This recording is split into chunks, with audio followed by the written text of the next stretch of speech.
ক্ষমা করাচ্ছে মহৎ কোনো কাজ এই পৃথিবীতে হতে পারে না। রামিসের বাবাকে উদ্দেশ্য করে বলছি, যেহেতু সোহেল এবং স্বপ্নাকে ফাঁসির রায় ঘোষণা করা হয়েছে, যদি সম্ভব হয় স্বপ্নাকে মানে সোহেলের স্ত্রীকে যদি সম্ভব হয় তাহলে তাকে মানে ছাড়িয়ে দেওয়ার বা তাকে বেকুশের খালাস দেওয়ার ব্যবস্থা করেন। যেহেতু সোহেলের একটা সন্তান আছে, সন্তানের বয়স 8 থেকে 10 বছর।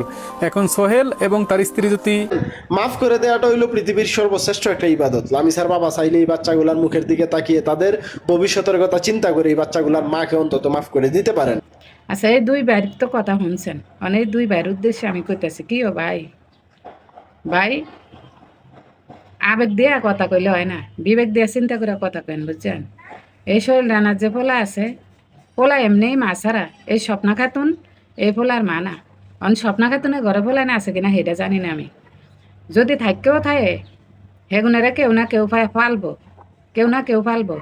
আর যদি আপনাকে দুজনের যদি এতই দরদ থাকে এতই মায়া লাগিয়ে থাকে, এই শোয়ের রানা স্বপ্না খাতুনের ফলেন নিয়ে আপনারা দুজনে ফালেন, দুজনে ফালেন।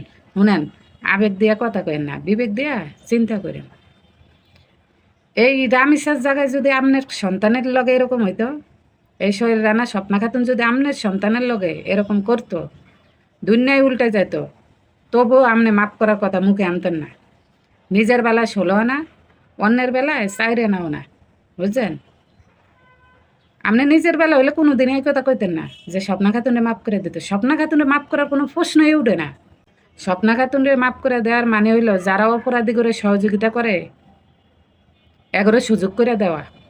আর স্বপ্না খাতুনের শাস্তি দেওয়ার মানে হইল এই ঘটনা দেওয়ার পরে স্বপ্না খাতুন যদি শাস্তি পায়, এটা দেখার পরে যারা অপরাধীর সহযোগিতা করতে চাইব, করার বাসনা রাখবো, হেরা কোনো দিনই অপরাধীর সহযোগিতা করতে যাইব না।